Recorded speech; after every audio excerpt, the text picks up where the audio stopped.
And I'm out of the geek room for another straight out of the cinema review, and today I'm going to see Black Adam starring Dwayne "The Rock" Johnson. It's got a 2 hours 4 minutes runtime, and it's part of the DCEU. So let's see where they're going to take it now. It's been a while since we've been back to the DCEU, and let's go check it out. So I'm straight out of the cinema, Black Adam, 2 hours 4 minutes, and mid-credits. No post-credits, but mid-credits, which we will go into. This is going to be spoiler-free, and I'm going to give this 3 stars. I can't give it more than 3 stars because it feels like a generic superhero film. We are suffering from superhero fatigue.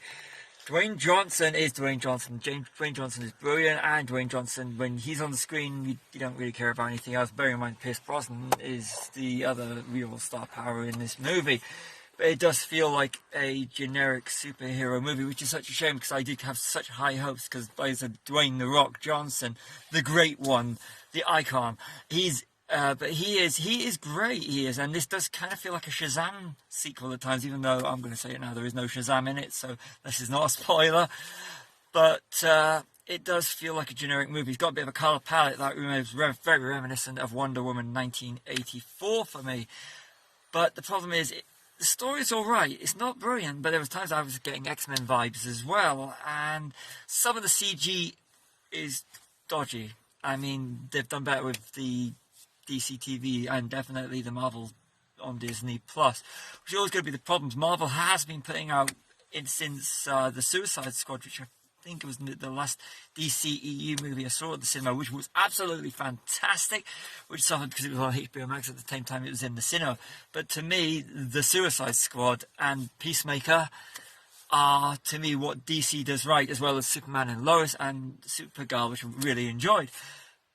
And okay, I'm going to go name I'd say also the Harley Quinn animated series, but with something like that, and when you go back to the cinema to watch a DCEU movie with Black Adam and where The Rock is the firepower, and like I said, there were some times where the CG did remind me of Justice League, and I'm not talking the Zack Snyder Justice League, I'm talking the Joss Whedon Justice League version. Some of the effects were on the dodgy side, but it is an enjoyable movie. It's a spectacle movie.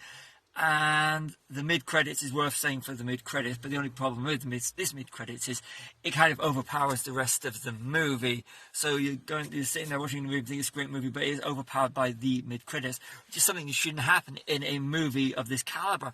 It should be a nice little tack on, not the talking point of a 2 hour 4 minutes movie. Should not be a mid-credits sequence.